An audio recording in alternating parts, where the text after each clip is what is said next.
Dun, dun, dun. We are live and direct. It's your man, Manny Faces.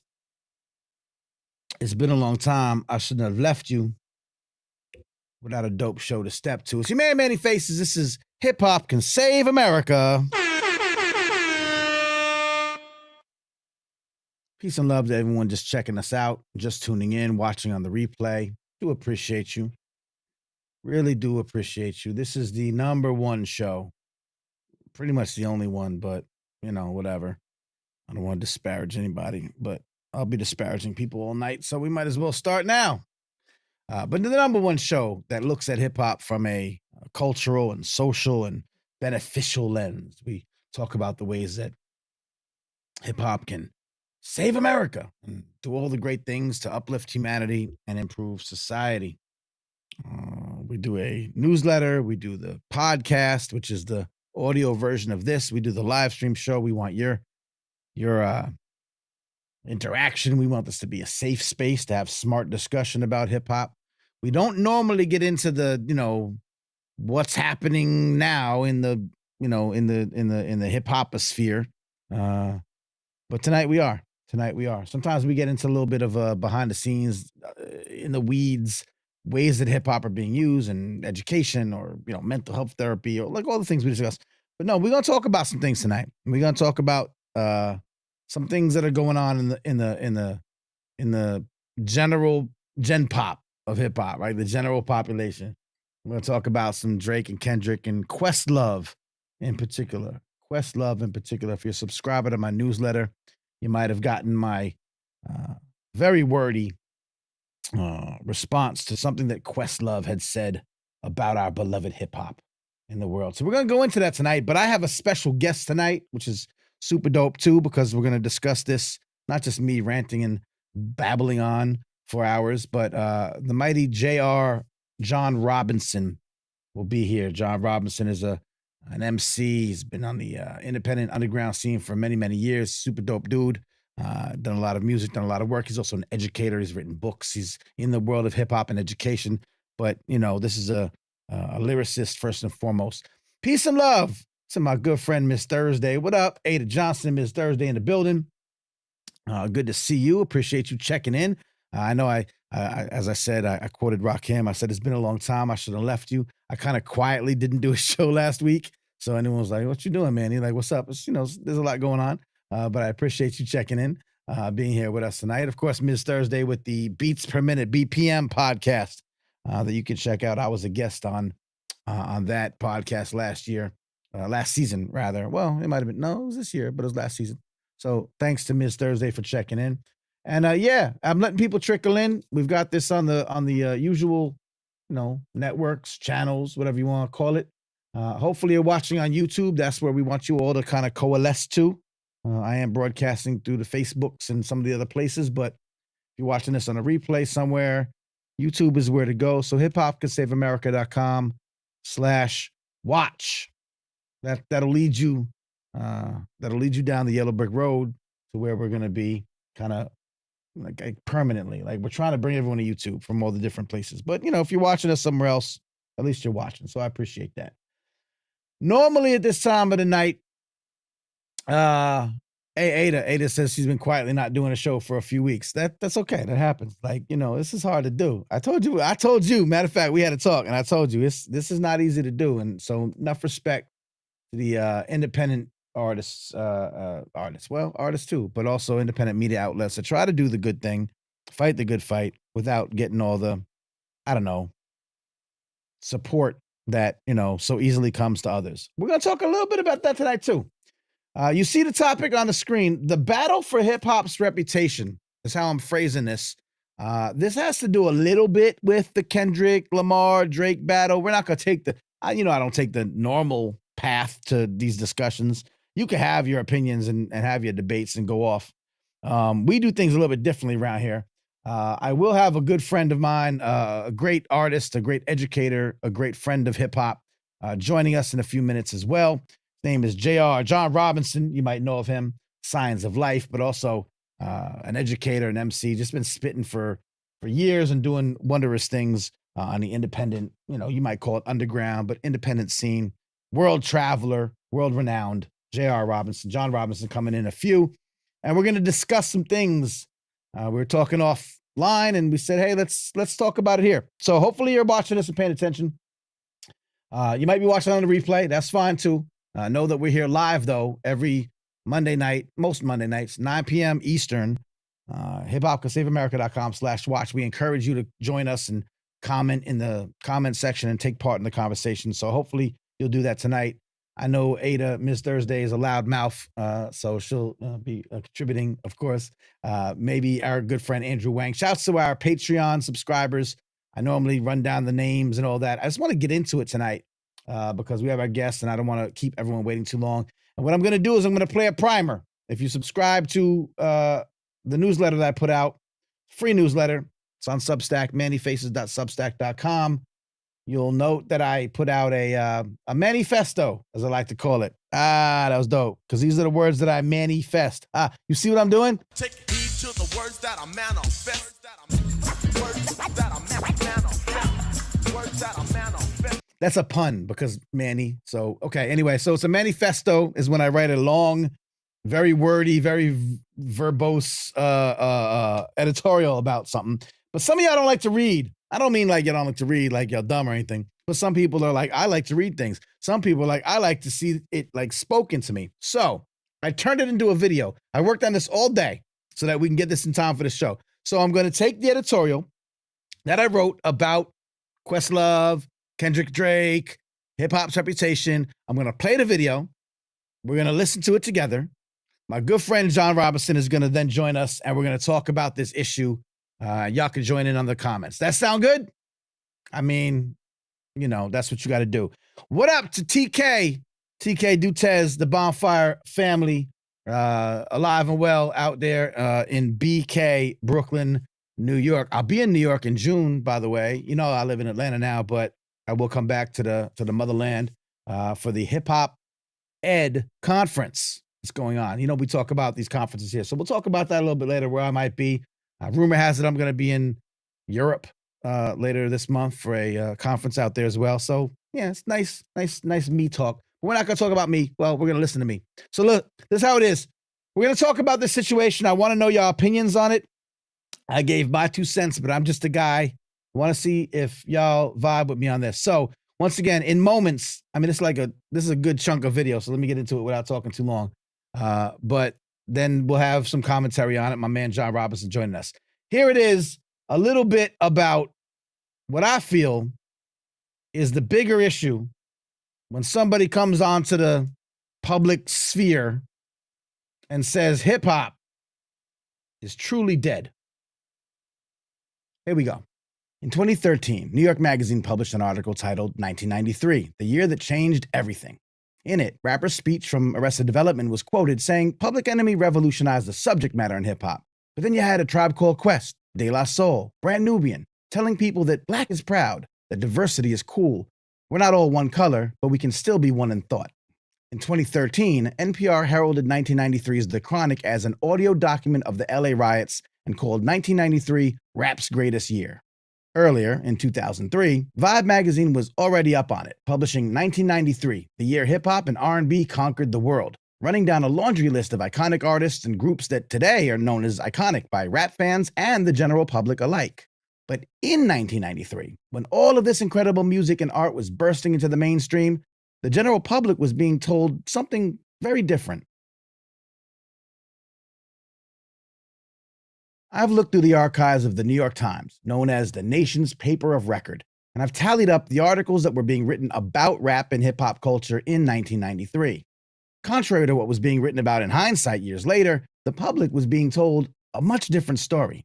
Rap star and 2 others accused of murder. Radio station bans harmful music. Rap star and 2 friends indicted in sexual assault. Harlem protest of rap lyrics draws debate, and steamroller. There were virtually zero positive representations of the music and or the culture in the New York Times, or presumably much other mainstream media, in 1993. Adding to that, 1993 was the year C. Dolores Tucker would wage her infamous war on rap. Now look, hip-hop media, which was in its heyday at the time, was doing its best, profiling that litany of groundbreakingly creative and diverse artists. Yet the rest of the country was being told that rap, and by extension, those associated with it, were nothing more than violent thugs, and that the music and the culture and its participants had no redeeming value to society. In the first 20 years, rap and hip hop culture was seen as a fad, party music, if anything, not even worthy of its own category, simply lumped in as part of R&B or disco in Billboard, for example. Post 1993, however, in part thanks to this avalanche of biased press and its effect on public perception, the perception that hip hop music and culture has had to continuously confront is that it is violent, misogynistic, and hateful.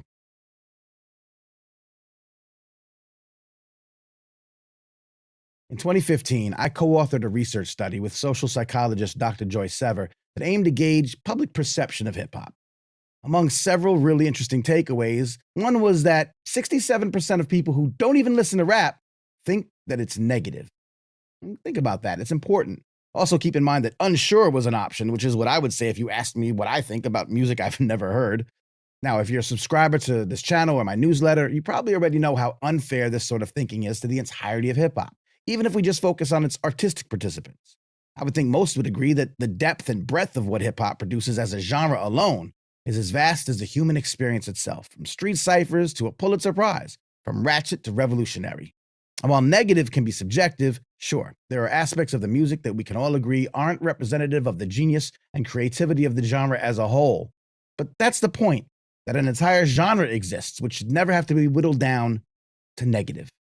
Now, we did ask survey participants about rap in particular, but since most people equate hip-hop and rap, it's not a far reach to assume that many of these respondents also aren't familiar with hip-hop culture, and that most would likely feel the same way if they were specifically asked about hip-hop in general.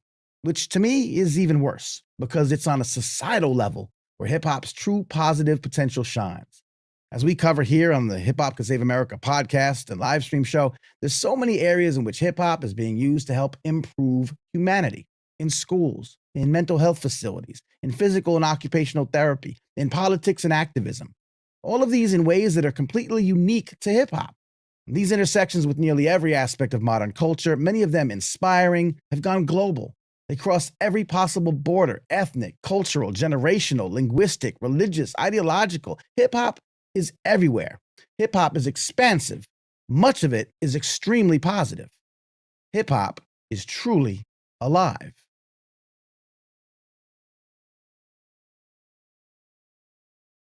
Well, the problem is that hip-hop's reputation of being nothing more than a violent, misogynistic, talentless genre continues to precede it, despite the allusions that I just made and the hundreds of examples that I could and often do provide.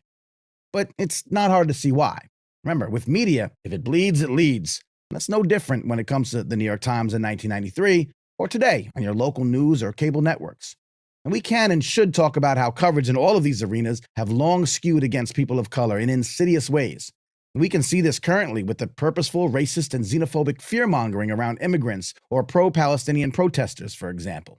In all of these cases, and throughout history, these harmful stereotypes are born and nurtured based on the suppositions of often just a few powerful individuals with big megaphones, and then fueled through repetition and amplification to become an irreversible part of the zeitgeist.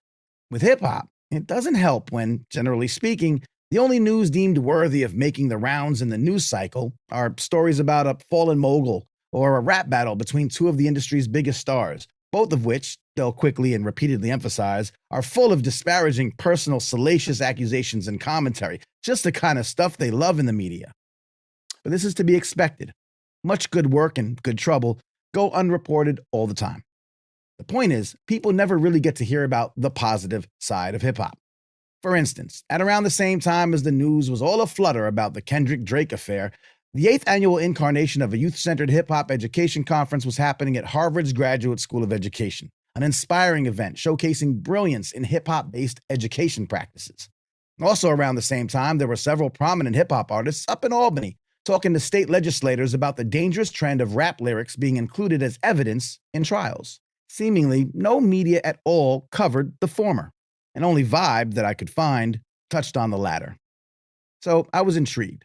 While I was writing this, I checked some of the major outlets to see what they were covering about hip-hop, now more than a couple weeks removed from the height of the 2024 Battle of the Rap Titans. Surely there would be something happening in all of hip hop that would be worthy of covering in the news. Or would this random snapshot in time prove again that mass media is only interested in the negative aspects of the music and the culture? Here's what I found. On the Fox News entertainment page, I actually couldn't find any stories about hip hop music or culture at all, except this whole section that was devoted to Diddy. At the top of the entertainment page on CNN, quote, Questlove was not happy with Drake and Kendrick Lamar's beef. Nobody won the war. All right, hold that thought for a minute. We're getting to him. And on the homepage of MSNBC, in the video section, an 8-minute clip from The Beat with Ari Melber. Ari Melber breaks down the Kendrick Lamar and Drake rap battle. Now, Melber is an outspoken hip-hop fan. Often he intertwines lyrics on his show, he interviews artists, and he takes great pains to portray hip-hop in its best light. That being said, again, the only hip-hop he generally covers is that which reaches a level of controversy which requires his brand of Melber-splaining to his audience. So in that regard, it's kind of like Macklemore's pro-Palestine Heinz Hall. It's cool and all, but there are others who are doing it that aren't white and famous, and it'd be cool if their voices were just as prominent.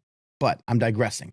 A decent job by Melber to portray the beef in a positive light, but in the end, it's still just rap beef to the I only read the headline folks, which to most people, as we've covered, means rap equals violence. In fact, that's the overall knee-jerk reaction to rap beef, even amongst rap fans. Remember what happened to Tupac and Biggie, people have said. Some of those folks genuinely care about the music and the communities that it's typically attached to, and they're simply offering that as a plea, a warning, to not let these conflicts echo the tragic circumstances of that particular conflict. That's fair. Others, however, usually less connected to hip-hop music and culture, use it as low-hanging fuel to bolster their position that rap is violent, rappers are violent, rap fans approve violence, and these are the only things that rap or hip-hop can offer. Now, the result of this, connecting any rap battle to Biggie and Tupac, only helps strengthen this misperception that rap battles inevitably lead to violence, because rap and rappers are violent. All of this continuously spills over and affects the people and the organizations that are involved in hip-hop in ways that are not any of that. I mean, it's not much difficult than having to prove yourself to people who have preconceived notions of you based on your race, your gender, your religion, your physical or cognitive abilities, or any number of isms, which is why it's more than an insignificant throwaway line when, at the end of a rant about the Kendrick and Drake battle, Questlove states, hip-hop is truly dead.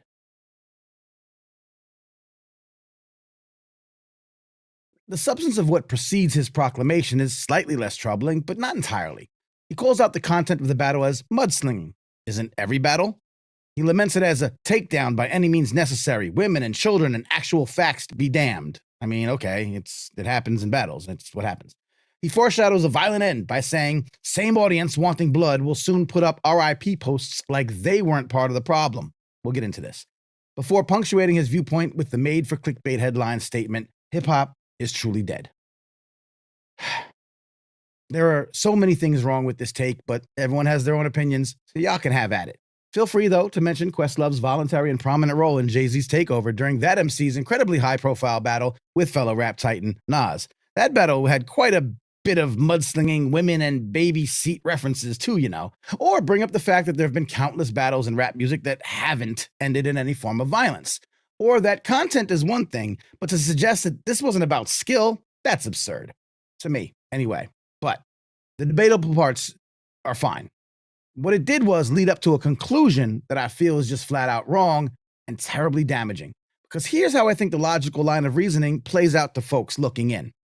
This battle was super ugly. Women and babies were disparaged. There will be bloodshed. Hip-hop fans are liable for this bloodshed.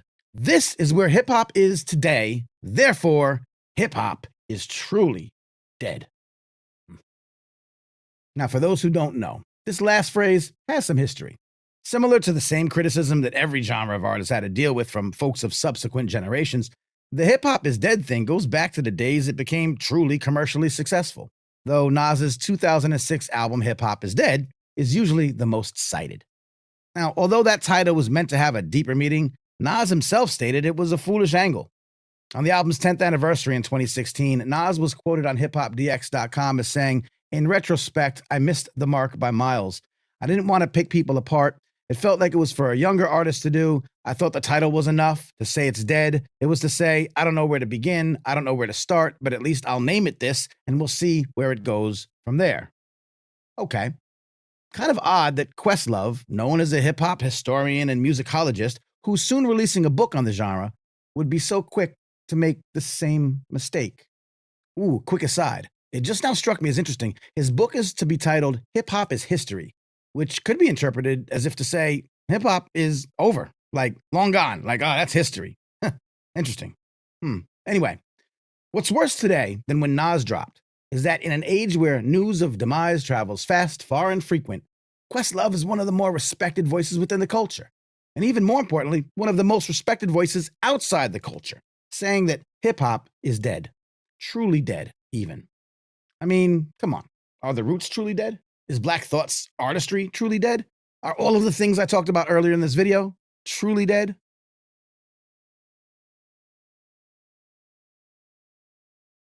Now, before anyone comments with, well, what he meant was, just don't. None of that matters because he said what he said. When we have to say what he meant was, the damage has already been done. Questlove knows there's a difference between rap and commercial rap and hip hop music and hip hop culture. He knows that a lot of people don't know these distinctions. So he should know that calling out hip hop would have the same effect of Trump calling Mexicans rapists and criminals, just lumping everything together in one non-nuanced pile. But fine, I'll entertain some responses that I saw. Questlove couldn't have meant the rap music business or mainstream hip hop is truly dead. Because first, despite his high profile, Kendrick isn't exactly a mainstream artist. He's known and all, but his songs aren't in rotation. He hasn't released recently, and he's winning Pulitzers. It's far from what a mainstream rap star looks like in 2024. And there are quite literally a ton of examples that one could focus on if one wanted to assail the state of the industry. An industry, I'd point out, that's on full display at the annual Roots Picnic. So what about the industry would he be calling out? Okay, perhaps what Questlove meant was to lay indictment against the aspects of the entertainment business that have profited on and therefore promotes, directly or indirectly, black-on-black conflict. Now, this is certainly a valid concern. But again, rap battles have happened since the beginning of rap, the vast majority without a single violent encounter.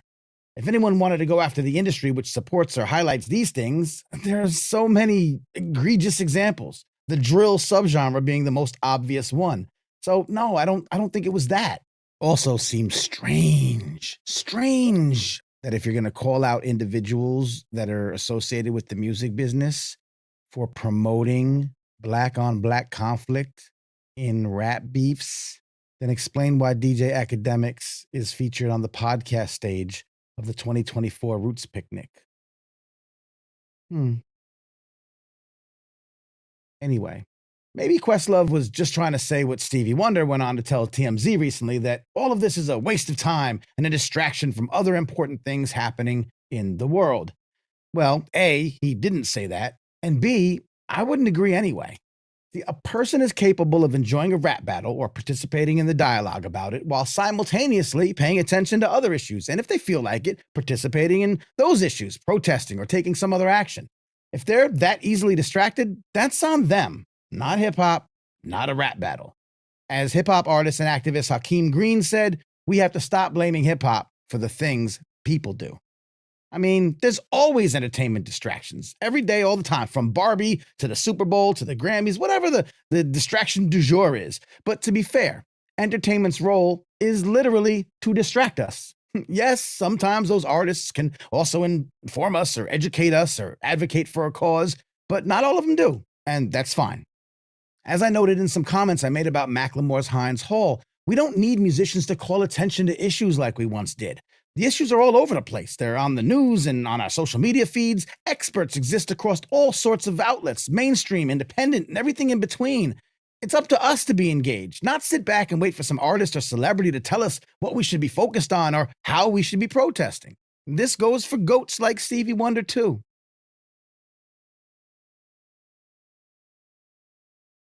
Now, to one response that suggested that maybe Questlove's concern was over, quote, real animosity towards Drake and people are willing to do him bodily harm as evidenced by the shooting at his spot, end quote. Well, this assumes that the shooting was related, but regardless, it's a valid concern. After all, we do know that rhetoric played a big part in the January 6th insurrection. And while this doesn't compare to a man calling upon 70+ million rabid, ride-or-die fans after 4 years of gaslighting, race baiting, and fear-mongering to take up arms in an uprising, Mrs. Faces did convince me that doxing someone's home address does kind of cross a line, which could indeed lead to bad actors taking bad actions. But even if we assign some blame to Kendrick for ratcheting it up a little bit too much, we just can't condemn an entire group of people or a genre or a culture based on the actions of a few.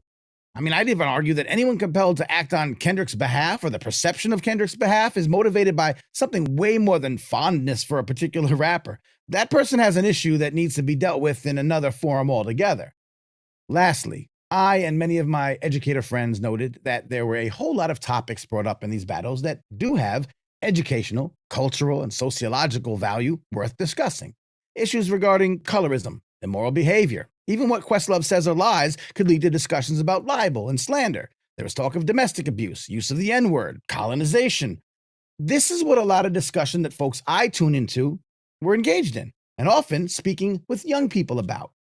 To whittle all that potential fodder for such rich, culturally responsive educational dialogue down to a non-skilled slinging of mud that's going to get someone killed is just a disheartening missed opportunity. Fine. Here's the conclusion to this manifesto.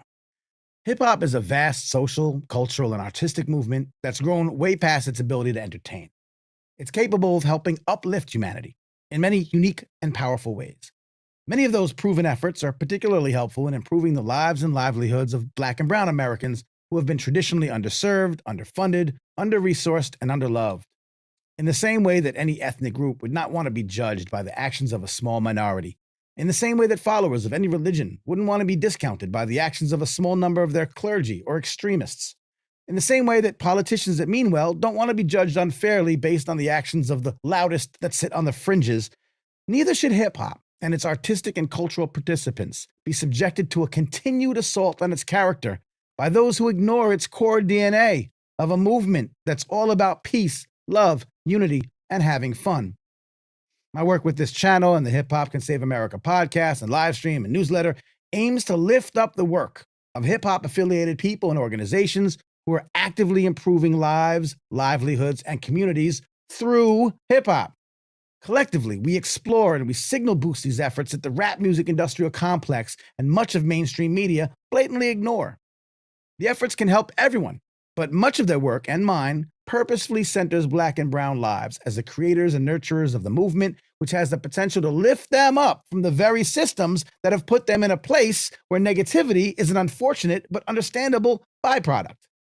So it's with these folks who are doing the actual work to address, alleviate, and in some cases eliminate the conditions which create the circumstances that inspire the content that sometimes veers into conflict through hip-hop, not to kill it off, but to use it for its power to heal, educate, innovate, and inspire.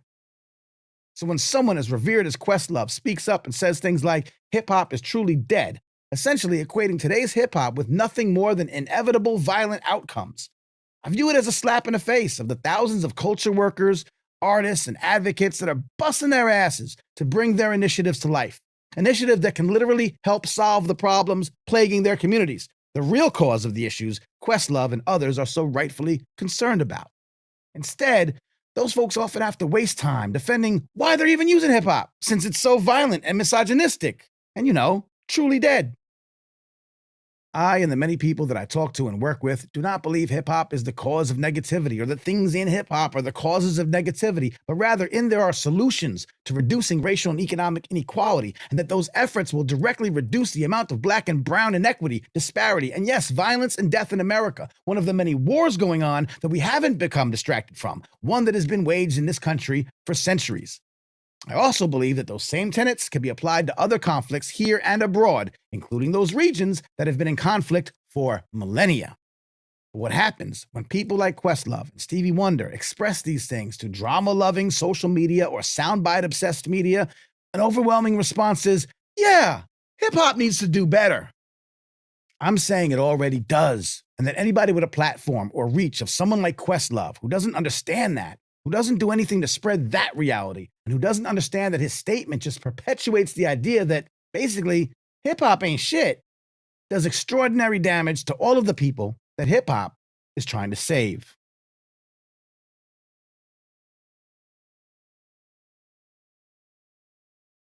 It is, yo. There it is. A little manifesto. One time for me. One time for me. Manny Faces. You sick for this one. I appreciate your ears, eyes, and brainial capacity to understand what I was saying. I hope you dug it. Without further ado, my man, my mellow, John Robinson. Let me get you in the mix. What up, my man? All is well, man. Shout out to Crispy Feeds, bro. Crispy. Yeah, The feeds are crispy. Feed is crispy, bro. I love it. I love it. Yeah, Peace to you, sir. Thank you for joining me tonight. Absolutely. Shouts to your hat first and foremost. Yeah, man. Yeah. Knicks Nation, baby. Knicks Nation. Yeah, we still here. Listen, thanks for joining me. I gave people a heads up, obviously, right before we started. I think you heard the beginning as Totally. I consider you a friend. We're not close friends, but we're getting closer by the day, literally, if we talk Literally. geographically. But you've been in this game for a long time. You're an MC, you're an educator, you're an artiste of, several decades. I hate to age us, but several decades now. No, You've been it's doing this for a real. minute. But please tell the people who you are and how you like to present yourself to the world. I don't like to read people's bios. Who are you? Absolutely. You know, John Robinson, MC, educator, author, creative entrepreneur who's been blessed to navigate the trenches of independent hip hop music and travel the world and enterprise that into more things. And the journey still continues, you know. And I lean heavy on the EDU side these days just because something you said, Manny, is I've bear witness to hip hop providing culturally so much more than it's given credit for globally around the world. And that's something that I really advocate for. And then I'm an advocate for young people's brilliance. You know, I have a book, shout out to Dr. Jason Rawls, called Youth Culture Power. Yep. And it's building on literally how hip hop has changed our lives, but also how it can also change the lives of young people today by allowing them to really understand more of this culture that we know as hip hop. Yeah, it's a powerful thing. And Jay Rawls, I've been on this show. You, sir, are long overdue. We've talked about this, but, Yes. I think, everything works with cosmic timing because we've also had conversations offline about the kind of thing that I'm in, that I'm on tonight, Mhm. which is the difficulty of getting what you just talked about to become the default thing that people think about when they think about hip hop, right? Because people think about the music, they think about the pop culture, they think about the mainstream. They don't think about this. But I mean, it may not be certainly not as lucrative, not as expansive, not as, everywhere but it's, if not way more important or potentially helpful to society than just entertainment. And that's Totally. that battle that we have to face. That's why I said, like, the reputation of hip hop is sort of what's on the line when we see these things happen in the world. You talked to me about this. What was your first reaction, knowing all this work that you do, in the education space, knowing all this work that we all try to do to try to say, look, hip hop is way more than what's on the radio or what's in the pop culture zeitgeist at the moment. Yeah. But we still like a good battle. Like how do we, what's the first thing we think of when we see this sort of thing pop off? What, the battle itself or the post? Well, let's do the battle first, and then we'll get to the post. Well, the battle itself, I feel it's, as you mentioned earlier in the manifesto, right? It's how the culture began, literally. Right. That was the transfer of energy of finding other ways, and literally finding other ways of not using violence to settle and bring solutions to scenario, So to me, it started as the battle. The battle was a very important element. Even if you're talking the graph writing part, that was a battle. You know what I'm saying? Yep. Of course, the dancing, and of course, the emceeing and the DJing. It was all battle, worthy. And it literally grew into this thing where it was this transfer of energy that actually was very positive and powerful when you think about it, when you think about the roots and where it came from and how it was able to provide these platforms to bring solutions two scenarios in other ways, but also like rep your crew, right? It was more about who's the illest, who's the Right. dopest. And it was definitely all about skill, Right. all about skill. Right. You know what I'm saying? That's Right. really how you planted your flag in the ground. Are you bringing skills to the table? Yeah. If your dancing crew is whack, yo, go Right. back to the drawing board and come back with some sharper moves. You know what I'm Right. saying? Right. If you, yeah, but bottom line is the battle is literally a part of the genesis of what we're speaking of. Yeah, I think You I know? always look at like hip hop sort of, obviously what it did for me, probably what it did for you. I can't speak for you, but it's that I can create my identity. You know what I mean? I can shape it and form it the way Oh I yeah, want it to. Now I'm privileged. I'm a white dude. I come from Long Island. I wasn't, but you could think of like the early folks in the 70s in the Bronx where the city was rubble and literally burning to the ground, where it really felt like a person would say, I'm nobody. Nobody cares about us. Nobody feels us. Nobody sees us.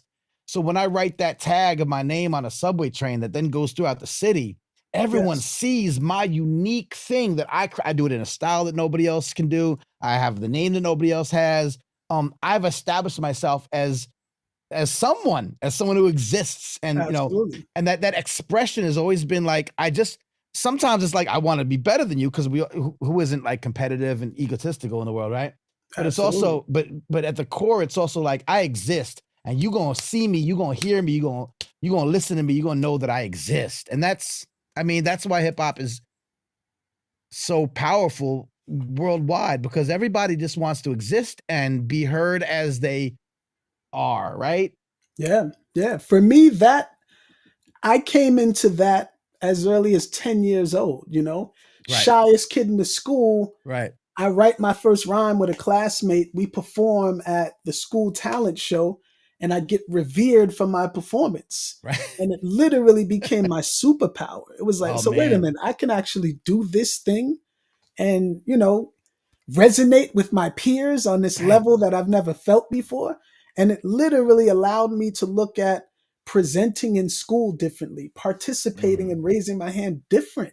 mm, Throughout the rest of my school year, it shaped who I became. It shaped how I was able to communicate in my social development, just knowing that, oh, this is something that most of my peers, if not all, were into.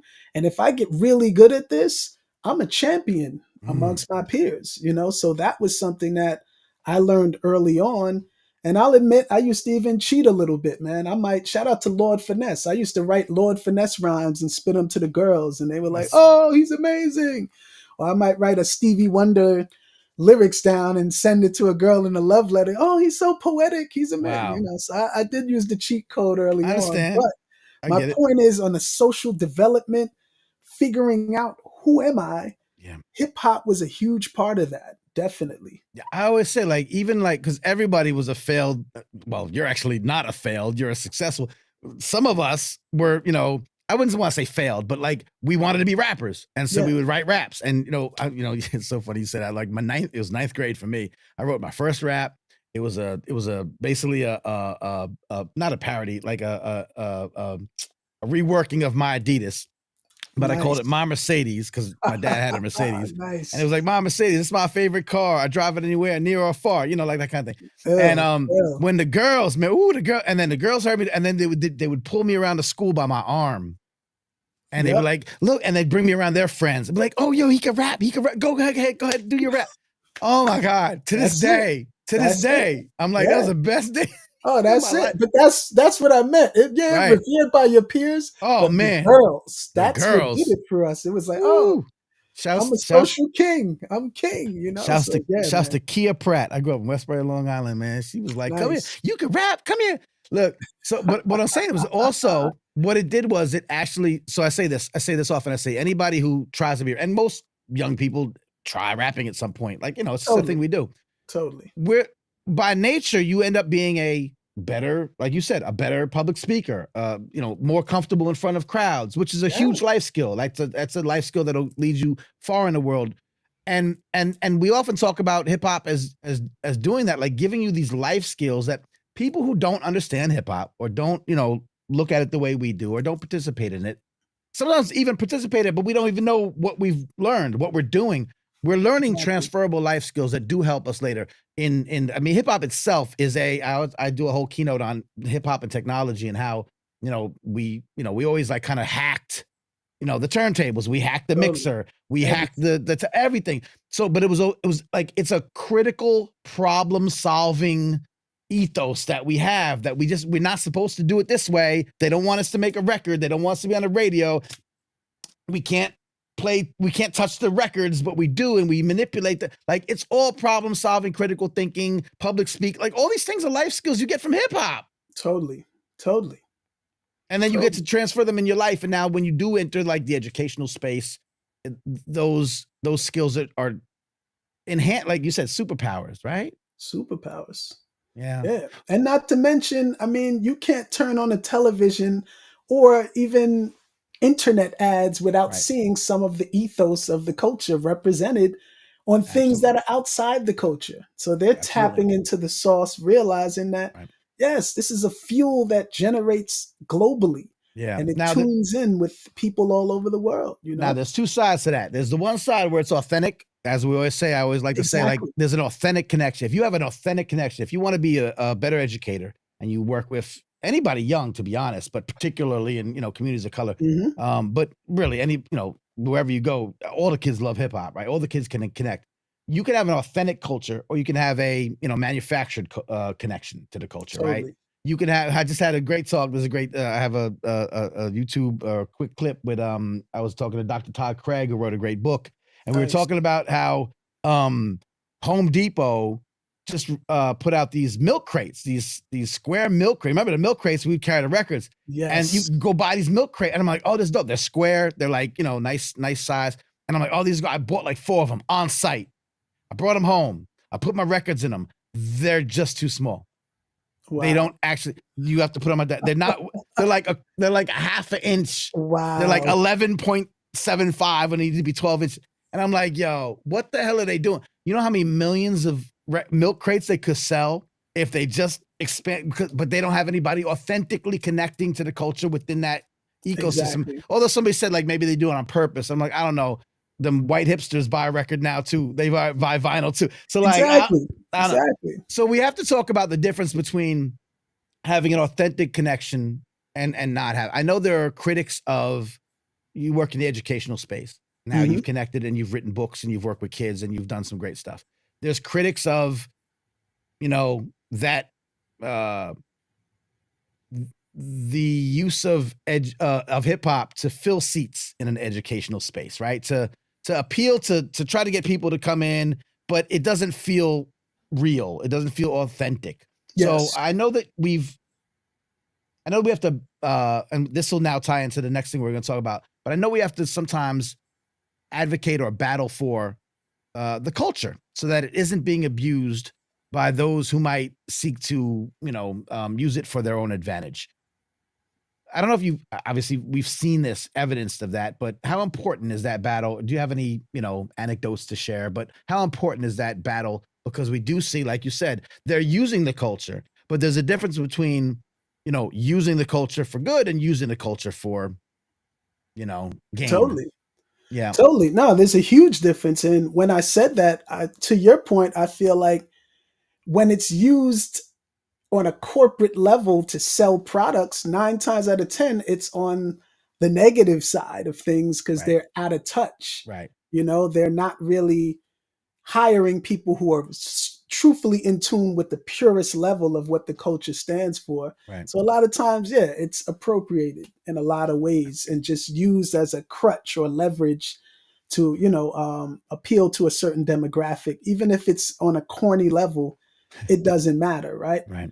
But I think in education, the thing that I feel is most important, I've gotten a lot of pushback from educators who feel like I don't want to be that. So therefore, I'm just hands off with it because I don't know hip hop and I don't want to be looked at like I'm appropriating culture. And my answer to that is, guess who knows hip hop? The young people in front of you every morning.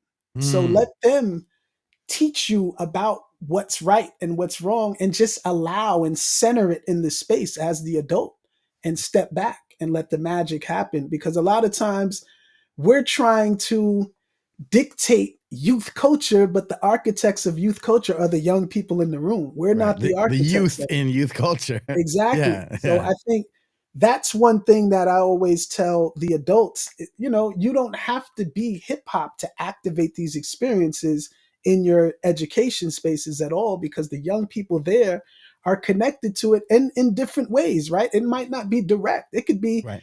hip hop through video games, hip hop through Right. skateboarding, hip hop through, social media or imagery, or it doesn't Right. have to be rapping or Right. DJing or breakdancing or graffiti. You know what I'm saying? Yeah. So it's so vast culturally that they tap in different ways, fashion, et cetera, right?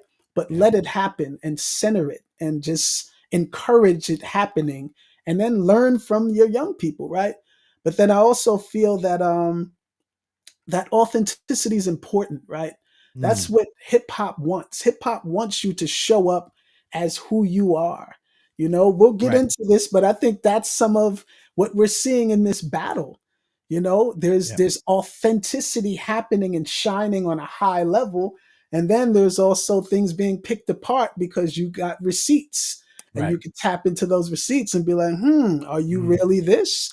Are you who you say you are? Right.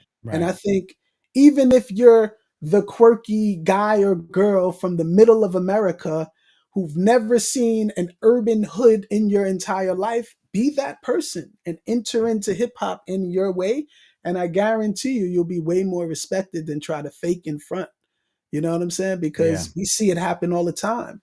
And this is a global thing. There's people outside of here who just show up as themselves and Yeah. they rep the culture in a major way, you know? Yeah, I love it. I think that that's a great you know, again, we have to translate this stuff for people that don't quite get it sometimes. But even Karis One once said he was doing a talk in the Netherlands. If you Google Mhm. on YouTube talking, Karis One Netherlands. And one of the greatest things he said was, nowhere he said in America we have this thing where it's Martin Luther King, Dr. King, the content of your character, not the Yes, yes. color of your skin. He goes, nowhere in the world does that actually happen. Like, it's a dream that's never really kind of comes together because there's always going to be conflicts based on differences. He goes, except in hip hop. Except in hip hop. Except Yeah. in hip hop. If you are authentic, if you're respectful, and you come in, either you got the skill or you go back to the drawing board, but you still respect the game. Like you Mhm, still respect mhm. the hustle. You're dope. You're dope. You're in. You're in. You're from another Yes, country. You can rock with us. You from another language. yes. You can rock with us. Like it is a universal kind of ethos, and that's what makes it like really, beautiful. Yeah, Manny. We've all seen it, right? We've all been in places where hip hop doesn't care what color you are, Nope, your creed, religion, school of thought, where you're from, what language you speak, none of that. none of it. Are you here with a wholesome level of representing or taking in the culture and learning from it in some way or exchanging? Bless, That's right. welcome. Yeah, Period. 100%. Period. Yeah, And we've seen it. And it's all different types of people. And no one's thinking, oh, he's white. Oh, she's Asian. Oh, he's from here. Oh, he looks like that. yeah. We're not thinking that. We're There's nothing else. thinking There's nothing like it. it's nothing like it. Nothing like Nothing it. like it. And I love that example because that must have been where I got that from too, listening to Mm, that. Because I definitely watched that interview you're referring to. yep. And literally, we haven't seen the MLK dream anywhere else except for hip hop in our Anyway. lifetime. Yep. That's right. Anywhere, That's you know? right. Yep. And so on that note, the way we wax poetic about hip hop music and culture and all the things that it can do because of things that we've seen. And again, you're a Mhm. world traveler. I'm starting to dabble now as I get older. But in the name of hip hop, like hip hop's brought me to France, it's brought me to Norway, it's about to bring me to Ireland. Like I love it. I love Yes. going around the world and saying, oh, like it gives you a different perspective because we're first of all, Americans are very American centric about everything. So it only, Yes. so so we get the idea that our hip hop is the only hip hop, which is ridiculous. But so going around the world helps, but also just having the I don't know, the knowledge or the interest that we do in finding ways that hip hop is doing, other things besides just entertaining us. Now, Mhm. the entertainment aspect is great. There's a huge industry. Entertainment is important. We love rap. We love like music. Totally. There's a generational thing where sometimes we look at the young folk and we're like, well, that's not my kind of music. But then there's still like people who are young who are making the kind of music that us older heads like. But we also don't like to discount all the young people doing their thing because our parents used to discount what we did. So we all get all this on the artistic sense. Mm-hmm. My thing, and this is what we talked about when we heard Mr. Questlove respond to the battle with some thoughts. And there are a lot of opinions. And I told people in my little piece, like, if you have opinions on a battle, go off. Like, whatever. We could have opinions. You could be, these things are subjective. You thought that it was, you thought that Kendrick bars was too wild, spacey and, and hippie. You thought that Drake was, too corny and he's a pedophile. I don't really care. Like, these are all valid discussions to have. In fact, as I talked about in the thing, and we talked about, there's a lot of actually really substantial conversations that arose from this battle, whether it's, colorism, whether it's colonization, whether it's use of the N-word, whether it's pedophilia, whether it's, celebrity, overtaking certain things, whether it's Kendrick's, styles and wordplay versus Drake's, ability to make a song. There's so many discussions that could be had of this. Totally. But the bigger sense is we know all the things that hip hop could be. We just talked about them. We spent the last 15, 20 minutes talking about hip hop. We didn't even mention a song on the radio. We didn't even mention Kendrick and Drake. Exactly. But we've been talking about these wondrous things that hip hop can do and does, and and to uplift like positive things in the world. So when you hear someone, anyone, but in particular, someone as revered, as I said, as Questlove, who would respond to the battle with his opinions as to whether it was a little bit too over the top, whether it was too much personal information, whether women and children shouldn't be involved. These are all fine, opinions to have about a rap battle and that reaches the masses. But to end it, to conclude it with a statement that states hip hop is truly dead. Your response when you heard that? I'll say this. Questlove, but really any influential figure who not only just are influential, but has literally benefited from hip hop culture, who you can look at and say, hip hop has changed your life in many ways and shaped who you are, right? And then you're speaking from a global stage. You're not speaking from just around the way. You're speaking from a global stage and you're suggesting that hip hop is truly dead. Right away, it reinforces these negative stereotypes about the genre that we don't need help with from within the culture to reinforce these things. And then it contributes these narratives of hip hop lacks depth rather, or artistic value. And those things are not true. And it just undermines just the complex nature and expression and the diverse amazement of hip hop that we know of, it just shuts that all down. It makes it seem like, oh yeah, we could just wipe this off the table because it's meaningless at this point. And then, as you stated earlier, yes, of course, Questlove easily knows that when you say hip hop, a lot of people don't understand that that doesn't mean the rap music industry alone. Right. You know what I'm saying? It's like, it's pretty big and it's vast, and I'll stop there because I have more, but I'll say that was my initial thought, like just the impact on the perception of hip hop. Right. And yeah, we can't just spew these things out. Yeah, I love it. It took me 9,000 words to say what you just said in 2 sentences, which is brilliant. Like, I'm very verbose, but you're very concise and that's exactly it. That's exactly it. The perception, and that's why, again, I named this the battle for hip hop's reputation. There's a problem when, and I've talked to a lot of people that work in spaces like you. I'm sure you've done this where you've gone into a school or you've pitched a district or you've, or even writing the book, to say, hey, we want to talk about hip hop as this great positive factor in life. And they're like, wait, hip hop? Yeah. You mean the thing that got Biggie and Tupac killed? Like the surface level understanding of the rest of the culture, of the rest of the world that's outside of the culture. Yes. It's such a detriment because now you have to fight that perception every time. I mean, I said this to you offline.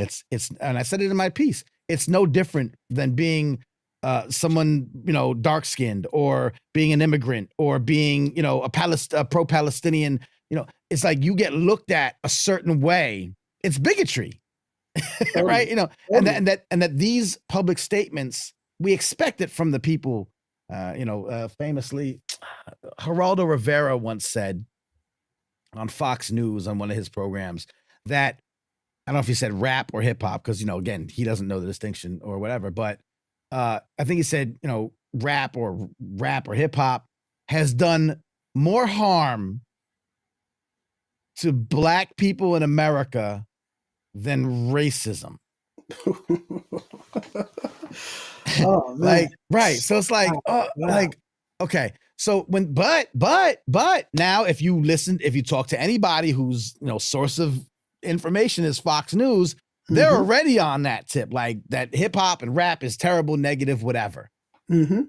And then even some of our own folks, we're jaded because we don't get the positive, news. We don't get the good news, as you say, like, in the Bible, the good news of the Lord, and what is the Yeah. good news. We don't hear it because our hip hop media doesn't really, emphasize or cover. They just follow the entertainment sector and the salaciousness and the drama and the whatever, happens. Mainstream media will sometimes pick up. You've been on mainstream media where they sometimes pick up like a local story, educator John Robinson, uses a surprising combination of hip hop and educate, which to us is like, it's not surprising at all, but okay, I get it. So people just don't understand. They don't hear it. So Yeah. A, it's bad enough they don't hear it, but B, when you get someone like Questlove, who's revered inside the culture, but also really respected outside of the culture. Totally. Totally. And that's a big part of it, right? It's like the R word that comes to mind is responsibility, right? Mhm. And let's be real, Manny. If Questlove wasn't this not only respected musician, but he's a respected cultural commentator Right. He out gets of in hip hop, spaces. right? He'd be on Yeah. CNN and NPR. Yeah, And it's absolutely. like we wouldn't be talking about this the same way if his words didn't carry true weight. Yeah. And to your point, it's his making these type of declarations can sway the opinion of mostly the people outside of the culture. Right. The people in the culture, they're already deep rooted. They know what's Right. up, right? Would you say he turned off his comments on his post, He turned but off the comments people were jumping in on his other on posts other posts. to Of slap course, back, to snap back at him. of course they would, Right. And I guess to me that was part of the irresponsibility, in my opinion, Mhm. because you turned off the comments, but you probably didn't consider how much reach you have outside of the culture Right. and how they can't read between the lines. They're not Right. within the culture. They can't interpret these things. They can't read between the lines. Right. And you didn't really provide that's another thing I'll say too. Yeah. It's a missed educational opportunity. Yeah. Like totally missed educational opportunity because had he said that and then a day or two later provided some context just to kind of bring understanding, because right now, as I think still, I don't know what this means. I know what I'm reading, but I Right. haven't heard from him. This could Right. mean something totally different. Just like when you So mentioned the book, hip hop is history. That could mean five different things. right. Literally. That could Right. literally mean it's like you said, I laughed at that point. Hip hop is history. It's out of That's here. history. It's You done. know what I'm saying? He But could be that could saying mean that, five different things. And of which would be a course, horrible thing to say, yeah, because that, again, that disparages and slaps in the face everything that's actually happening. yeah, And years ago, well, a very quick story. Questlove gets raises my hackles, right? I have dogs, so that's a term. Because there was a time in 2015. I've written about this, and I have a keynote, another talk about hip hop's reputation, like the public perception of hip hop. And I use this as an example because in and a hip hop and social justice talk, it's in there too. When Michael Brown was killed by police in Ferguson, I don't know what year, I mhm, think it was 2015. And this happened in the summertime, right? You remember him lying out totally, very totally. long and they Oh yeah, didn't, yeah. hours in the street and all that stuff. So the whole Michael Brown situation. A few months after that, I want to say like 5 or 6 months, on Instagram, Questlove. And listen, Michael Brown, don't shoot, hands up. Like that whole thing emerged from the Michael Brown Totally. killing by police. So there was a Totally. movement around that, which was probably, again, with Trayvon Martin, like a seedlings to what ended up being the giant protests that we saw in 2020 after George Floyd. So this was not an insignificant moment. This was a national moment of interest. And for good reason. It should have been, it absolutely should have been. About 4 or 5, 6 months later, Questlove posts on Instagram, basically saying, I'm paraphrasing, I don't have the text in front of me, but basically saying, we need more protest music. We're not doing enough to raise awareness to these issues and these situations. I'm not saying, he said, I'm talking to all musicians, but particularly like the hip hop nation. I'm not saying every song has to be fight the power, but we should go back to the days where we're, addressing or, emphasizing these issues through music. We should be doing more of this, essentially, right? That's the baseline of it. And I saw that, and something must have struck me in my mind because I had already known that what I'm about to tell you existed. But then I went and looked at it. And I found that between the time that Michael Brown had died, been killed by police, and Questlove made his statement, which, mind you, everybody was like, yeah, that's right. Hip hop used to be this counterculture, like the voice of the people, and we don't do that anymore. And I looked into it, and I found that there were at least 8 major artist songs that were written, produced, and distributed that referred to the killing of Michael Brown, including folks like The Game, 50 Cent, De La Soul featuring Chuck D of Public Enemy, who did the original Fight the Power, that Tink, Alicia Keys. There were a bunch of, and not hip hop, but hip hop, adjacent for sure. Totally. There was an independent artist, I forget his name. I hate to say that now, I'm making this point, but like his song had like a sort of a chorus that was being used in marches, much like you'd see later with Kendrick Lamar and We Gonna Be All Right. Yeah. And all that was happening in between the time that Michael Brown died and Questlove made a statement. And I said, damn, man, like, I guess you don't know, like Questlove. I was surprised because you would think that some of our artists like Questlove or someone like that is still kind of attached to what's going on the ground. Exactly.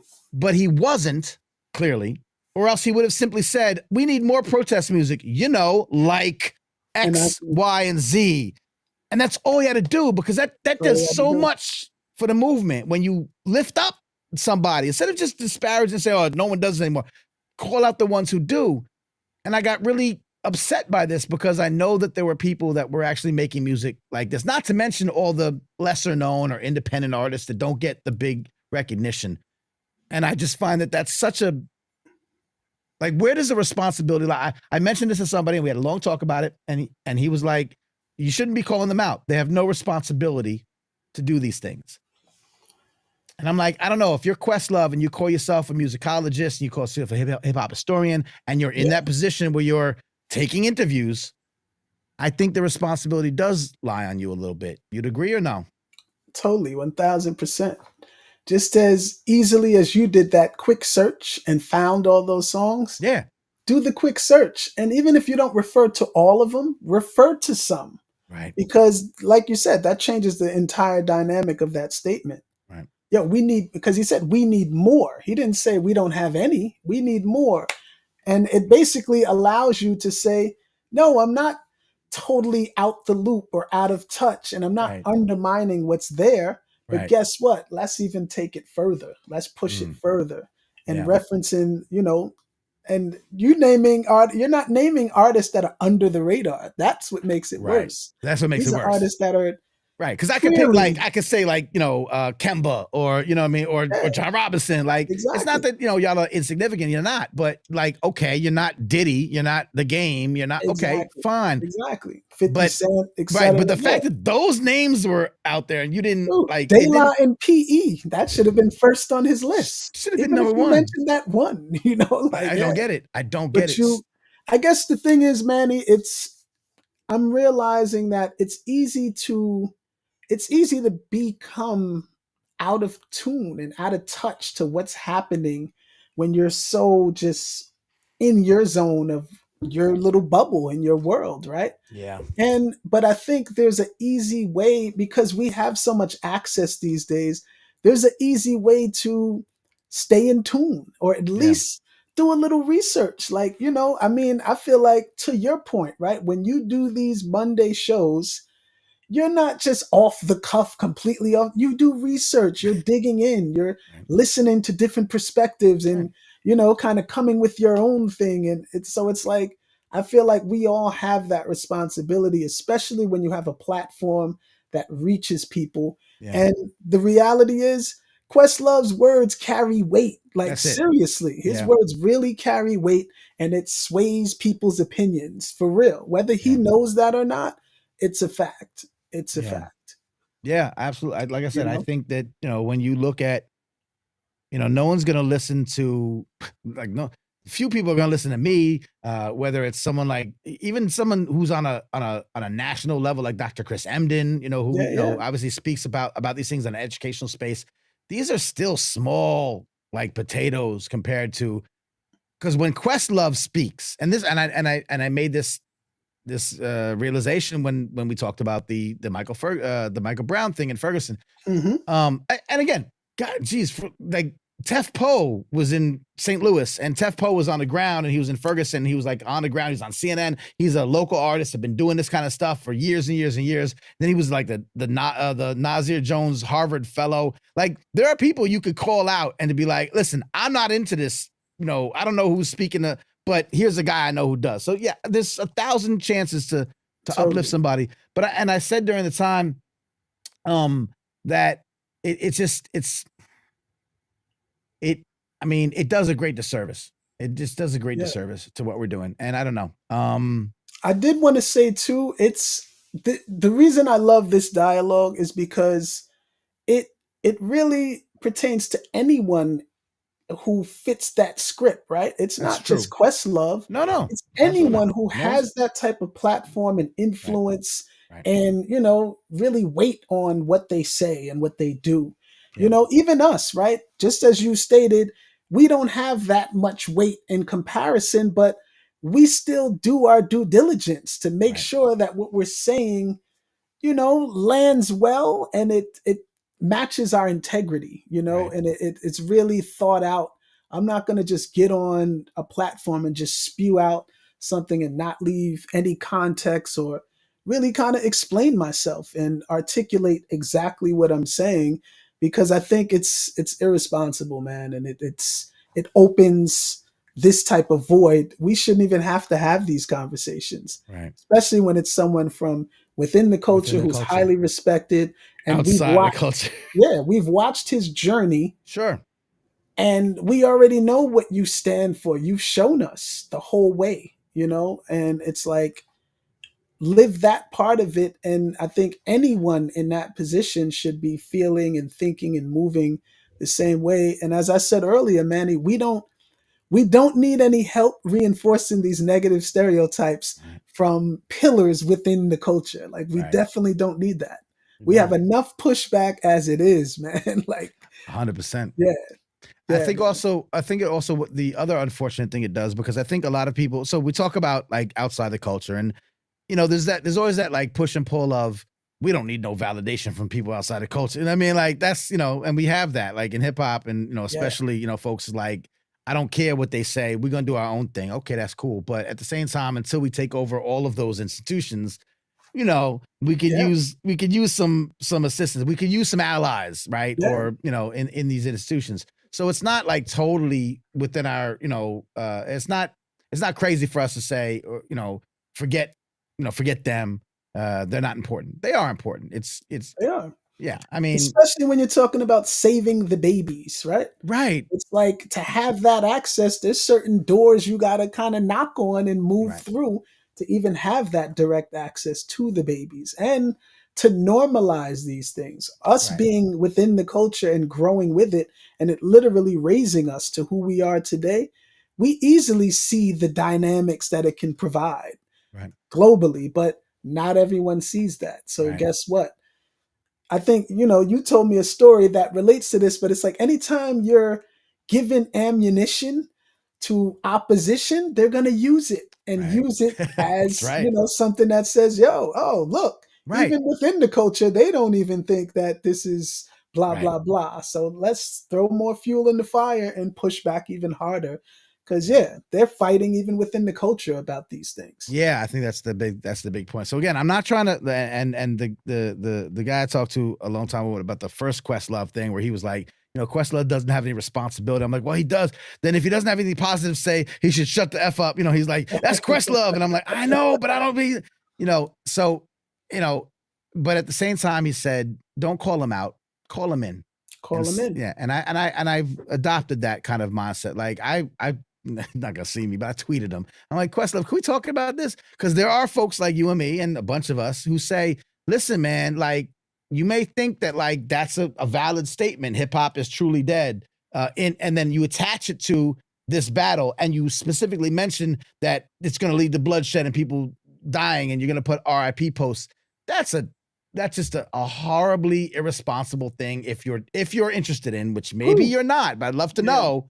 If you're interested in preserving, protecting, and promoting the ability of hip hop music and culture to uplift lives. Now, he may not know any of this is happening. He may not know that hip hop is in school. I don't know how you could not, but we're inside baseball, so I don't really know what the other people in the world think about, because we know that regular people, this was the point I was gonna make before. The worst part of this is that there are people within the culture, our peers, people we grew up with, who knew hip hop as a thing, and then life happens and you don't stay attached to it. Like I said, we're inside baseball, we're in the weeds, but they lose that connection that we once had of that love and that staying up until 10 o'clock and making pause tapes and doing all the things that we used to do. And then they go through life and then they try to like tune back into hip hop now, and it's nothing like what they recognize. It's a totally different thing. It's nothing that appeals to them, and so they write it off and they get jaded and they get dismissed. Or they dismiss it, rather. We try to tell you, listen, you may not have to like what your kids are listening to, but if you pay attention to what your kids are listening to, you're going to have a better relationship with your kids. Right? Absolutely.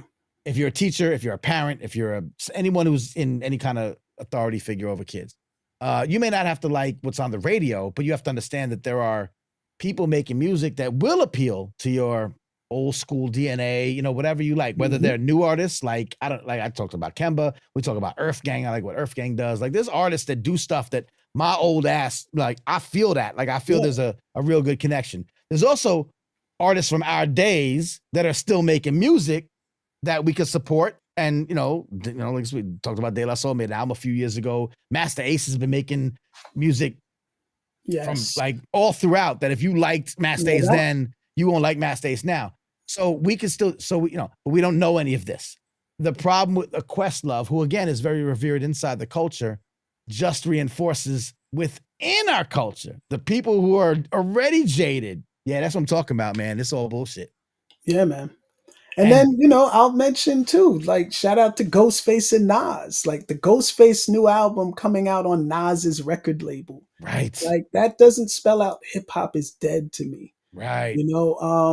And like you said, maybe he doesn't, or, and again, I don't want this to be misled as a calling out, because it is a calling in. That's it. And it's not just Questlove. It's anyone who feels this way or thinks in this way, but has a platform to actually provide context, and a deeper understanding of whatever they're thinking about. It's like, use your power responsibly, or don't. I think that's kind of another thing too. It's like you could just put it in park and not say these things, because to your point, shut the F up. I'm thinking about the bloodshed part and the RIP post, and I'm like, if you don't want that to happen, why would you say that out loud?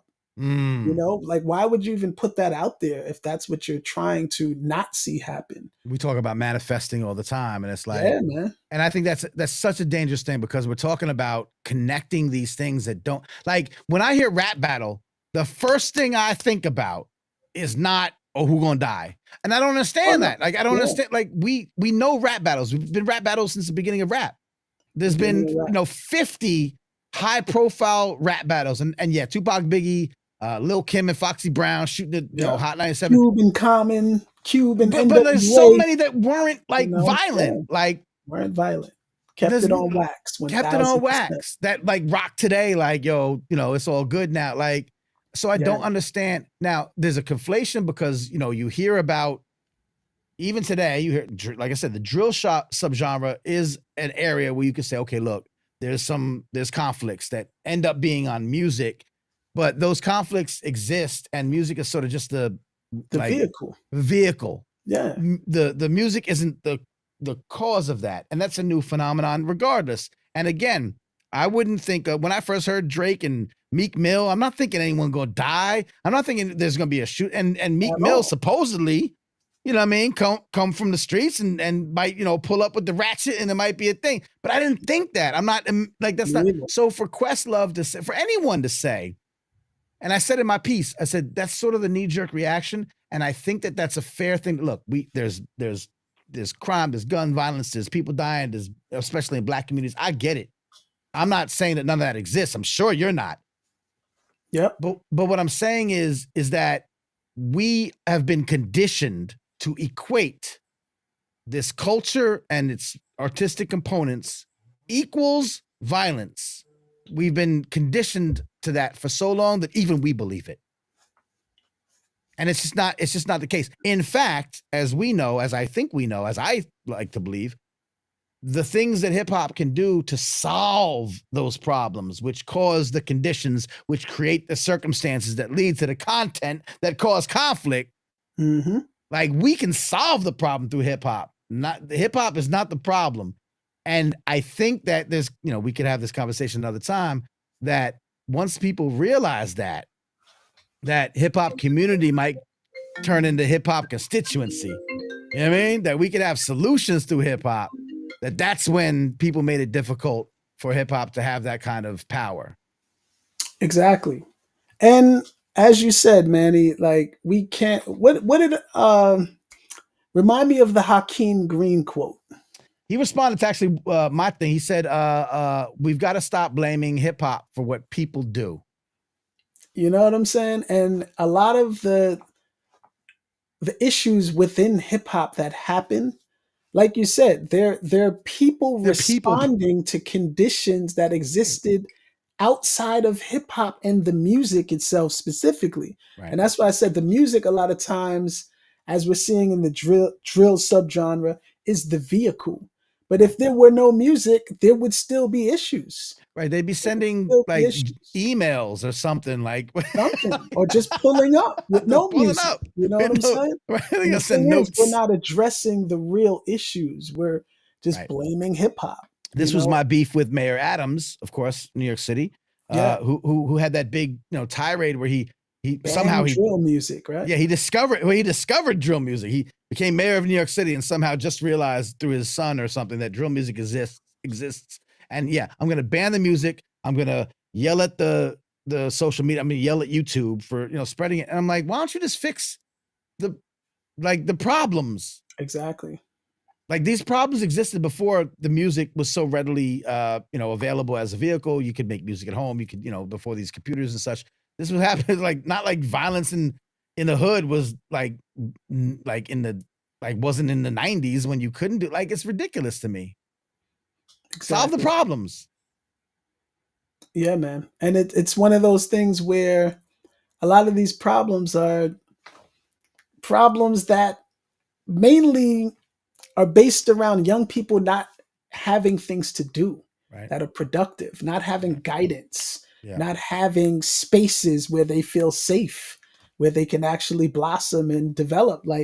And I would say fortunate enough, not that we had everything in place when we were coming up, but there was a lot more in place, back in our day, not to age us, but real. Back in our day, there was a lot more things in place for us to actually tap into and do.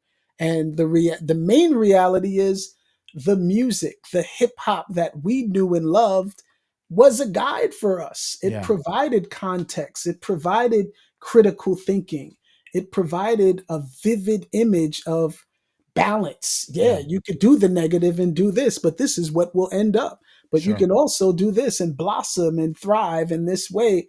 And there was this balance being shown where there were choices instead of just selections. We Mm. actually can go this or that. Now it's just different Right. versions of that. That's You know fair. what I'm saying? Yep. Yep. And a lot And of people will say we need the balance back. But I've argued that, and I want to hear your points. We'll bring it back to the work you do now. mhm, They said we need more balance. This there was actually Rhapsody, the great MC Rhapsody was on Power 106, and she was, they were saying, what do you need? What do we think we need in hip hop? She said, well, we need more balance in the mainstream because all we hear is sort of this one-sided thing. And I don't know. I kind of push back on those who would agree that we need more balance on the, in the mainstream. I don't think the mainstream is quite what we used to like refer to it as, like the radio, and that was kind of where all we got our music from, and that was it. mhm. Because the mainstream now is so fractured. There's really no mainstream. Like I know, I've had young kids. My kids are now just in their 20s, so I've come up with them where they said, I don't even listen to radio. I listen to YouTube, or I listen to, you know what I mean, TikTok. I So get my music. So there's not even a mainstream anymore. But my bigger point is that yes, we need balance in hip hop. I don't think it's going to come from the radio and from the easily accessible ways of receiving music. Now, people say there's so much negativity or ratchetness or P-rap or whatever in those channels that our children are being, I don't know, what's the word? Our children are being, targeted, right? yeah, target, right. And it's messing them up and da da da. And I'm saying, so we'll never have that, right? We're not gonna again have when we turn on the radio and we heard Mobb Deep's gunshots will make us levitate, but also Queen Latifah, UNITY, like at the same time. Like it's not gonna happen. We're not gonna get that sort of thing on the because the radio business and the music business consolidation, blah blah blah, all these things. We're just not going to have it. It's not going to happen again. So stop lamenting the time that we had balance on the mainstream. That's not where our kids are going to get it from. So if we want, this is me talking. I'm saying, if we want our kids to have that balance in hip hop, we know they're influenced by hip hop. We know that hip hop is influencing them. I say, and this goes back to what you're doing. I say, give them that balance before they even get a phone. I say, give them that balance before they even know how to turn on the radio, before they even know how to log into YouTube. Give them that balance when they're in kindergarten, when they're in first and second and third grade. Bring hip hop into the classroom. Do it in a culturally responsive, culturally relevant, and culturally affirming way so that they're exposed to hip hop, knowing it as a vehicle for joy and brilliance and community and love before Yes, they even get to the whatever ratchety shit might be on the radio. absolutely. That's, I think, what we need to be doing so that when they get to the world, they already have that critical thinking. They already know what good hip hop can be. And that ties in greatly to what the work you do. So please let the people know. This was a nice conversation about the current things in the world, but let people know your work with education, with young people, and how important what I just said is to become a reality. Yeah, I think the younger you can meet young people where they are, right? But also introduce them to things that you feel can help with their development and understanding of hip hop, specifically as a culture. Because I feel like that's the part that's missing. Right. Most people, not even just young people, most people, when you say hip hop, they think music and That's music it. only. End of the line. Yep. End of And discussion. I think if we're nurturing young people to understand the cultural value of hip hop, as you were just, speaking on, from all angles, all of the elements that we could pour into young people and they understand that, we don't have to give further instruction as they grow. They grow into Right. it. Right. They're able to, like you said, use their critical thinking skills to navigate what they like and dislike. And we've seen it happen. I mean, I know plenty of young people who grew up in this wholesome way to the point where 9 times out of 10, they're negatively critiquing the music of their peers because Mm, they feel like, I don't like this because yeah, the gunshots will make you levitate. Although it's violent, it's more poetic and creative and it lands and hits different than just going direct with straight explicit, irresponsible lyrics. right. You know what I'm saying? And not to Right. say there's this huge difference in the outcome of what's being said and articulated, but there is. When I think of explicit lyrics from the early times, it was just done in a different way, or even outside of hip hop, right?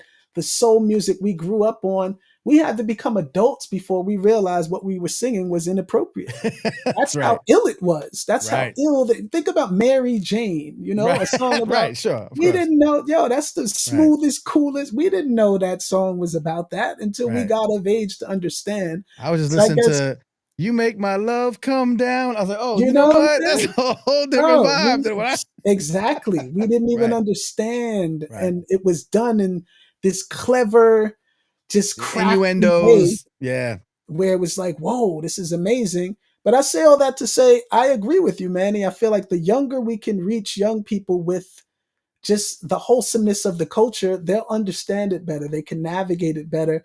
And we have to stop thinking just music. It's a culture. Yeah. And Yeah. no, hip hop doesn't bring the violence, right? It can be a vehicle to transport it, but the violence doesn't come from hip hop. It doesn't. And if if you disagree, look at the core foundation stories that come from hip hop. I mean, literally it was brought here to kind of counteract the violence that was Yeah. happening. Yeah. Yeah. And So and shouts to this is Hip Hop Appreciation Week. Shouts to the good folks over at the Temple of Hip Hop and the yeah, organizations that put this stuff together. Shouts to my man out here, Minister Server, out here in Atlanta, in Minister the Atlanta Server, yeah, area with us. definitely. The Hip Hop Declaration of Peace, the 18 or 19, I forget, tenets of hip hop that was delivered to the. Listen, I'm not saying everyone has to agree with every charter, every organization, every philosophy within hip hop, but the idea is that a group of hip hop folks deeply embedded in the culture and the artistic movement crafted a document called the Hip Hop Declaration of Peace and Yes. had like 18 or 19 tenets, all which like list out like we're a loving people, we're a loving culture, we're inclusive, we're Hmm. trying to help Hmm. the world, we're trying to do great, we cannot cause harm, like all these things. That's just a lengthy personification of what you're saying. Like, Yeah. it's a beautiful culture, and the earlier we can get people to understand that, the less we have to do now to fight back against people when they say things like hip hop is dead because they didn't like a battle. Yeah, man. And I gotta say, because you basically gave me the alley oop, shameless plug, Not Youth shameless Culture at all. Power, you Yep. know, Youth Culture Power. That is the There it book is. I co-authored with Dr. Jason Rawls, Jay Rawls. And yes, the whole point of this book was really outlining a lot of my experience and Jay's experience using hip hop in classroom spaces, but also sharing a lot of this intel with other educators who may not have been in the culture to be able to articulate the value that it could provide, but understanding not just hip hop music, not just dancing, not just drawing and art, et cetera, but understanding just how you could use the cultural nuances of hip hop to bring more engagement, Yeah. resonate, and land well. But even more importantly, have better connections with the young people. Yeah. Like, so that you're actually able to see and understand them better and see their value that they walk into the classroom with, Yeah. because it just provides a different lens. Even if you're tapped in this much, you understand differently who's in front of you, especially when you're teaching in communities and cultures that are not of yourself. You know what I'm Right. saying? You're Mhm. learning a lot. So that's important. But I say all that to say, man, hip hop is global. Hip hop is culture. Hip hop is love. But hip hop also has its battle scars. Yeah. And we fighting and we're navigating and we're pushing through, right? And nothing so vast could be perfect. Nothing so vast is not going to have blemishes or not going to have pushback or things that you have to work through. So I feel like if those of us who understand that easily and move in the way that we move are not doing our due diligence to make sure generations coming up Yeah. understand that just the way that we were able to have this access in a way that was more direct, Yeah. then who's to really blame? I mean, we can't blame people on the outside for the things we're not doing in Yeah. the inside? Yeah. Yeah. I think that's the work. I Yeah. mean, that's the work. We can't just like we have to work to make these things happen. You know, we got have to work. shouts to people like have been tuned in. I'm not gonna keep you too much longer, my man. We have to rest up. This is a very stressful game tomorrow night. Ma Puenya is in the chat. There's a lot in here. There's a lot of words. And I know that they're concerned about.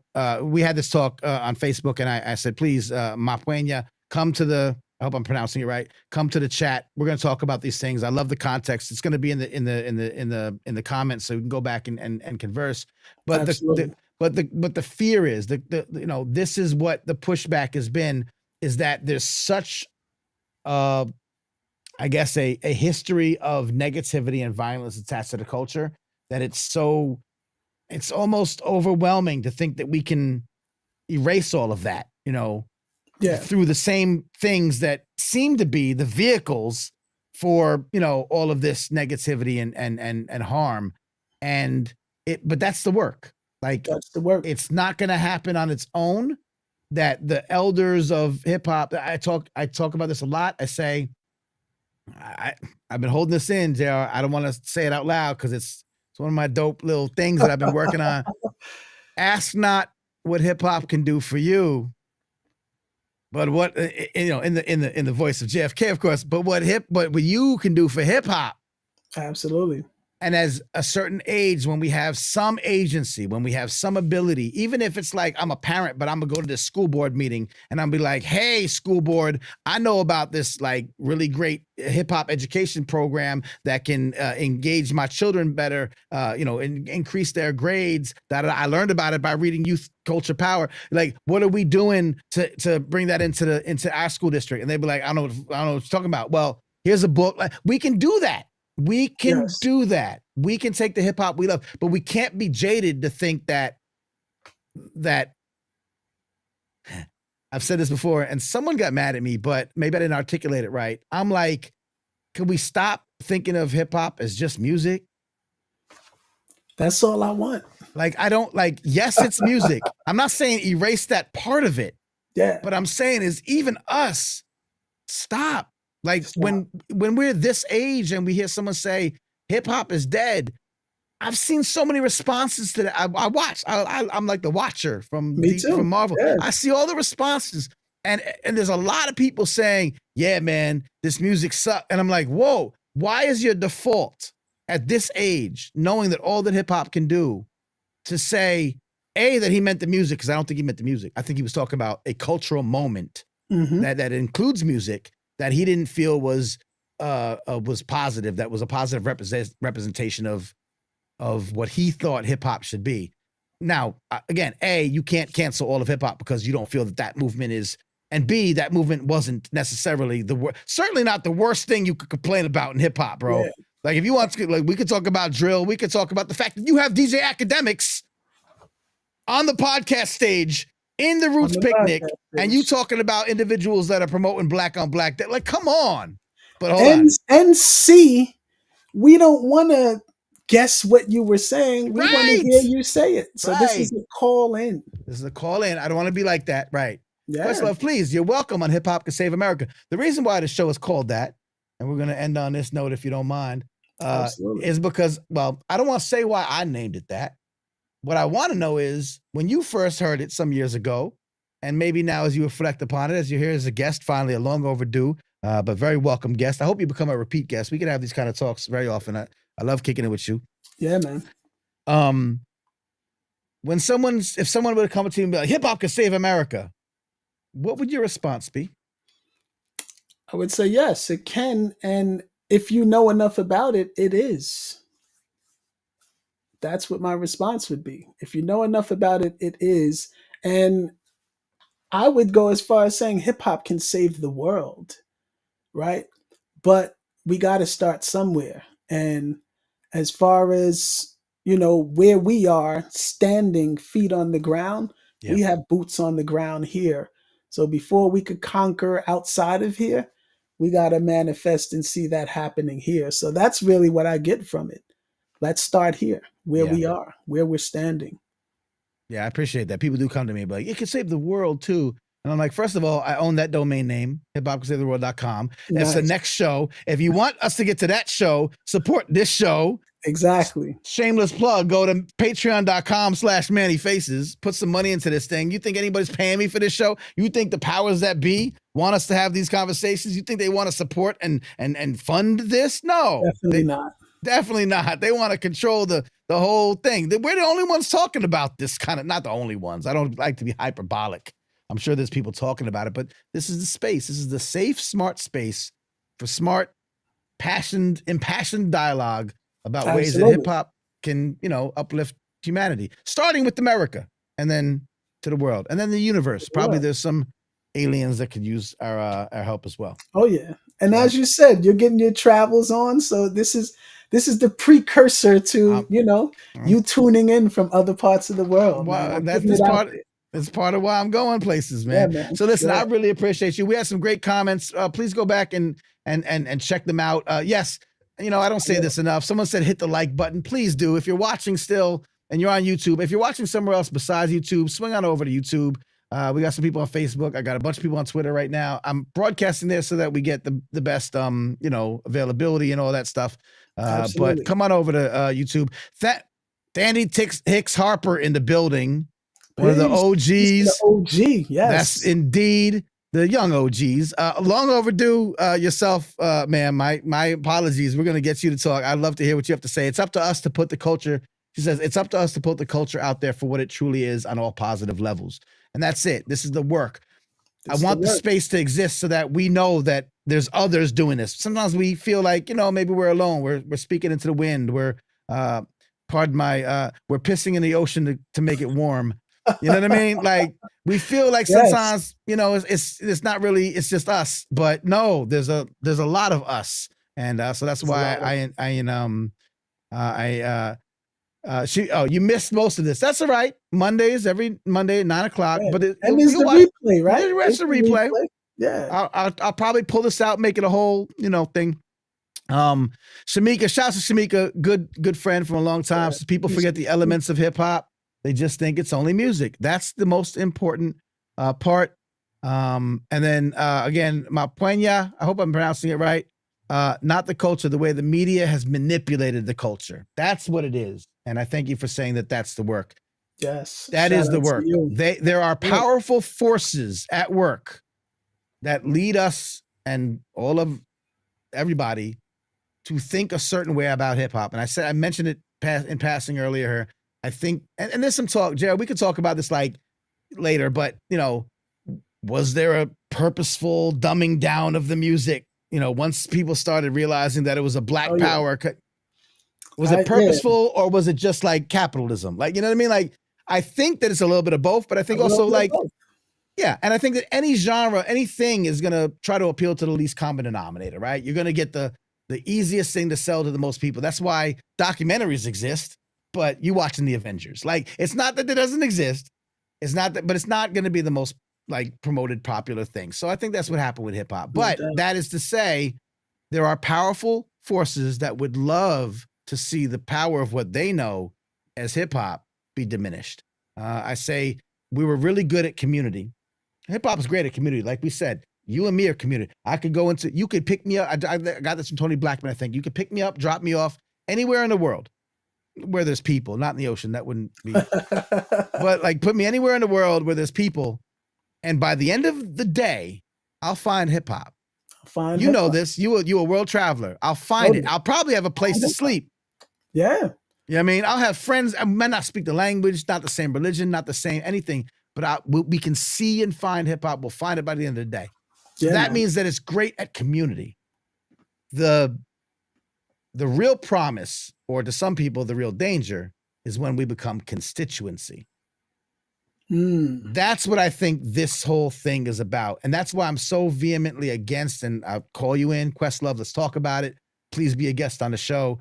Maybe I'm the only one inviting you. Everyone's probably just barking at you. I'm like, can we talk, man? Can we figure out what you're trying to say? Because the people I know that are doing such good work to uplift humanity through hip hop, I feel like it's a slap in the face. I feel like you're telling people they don't exist.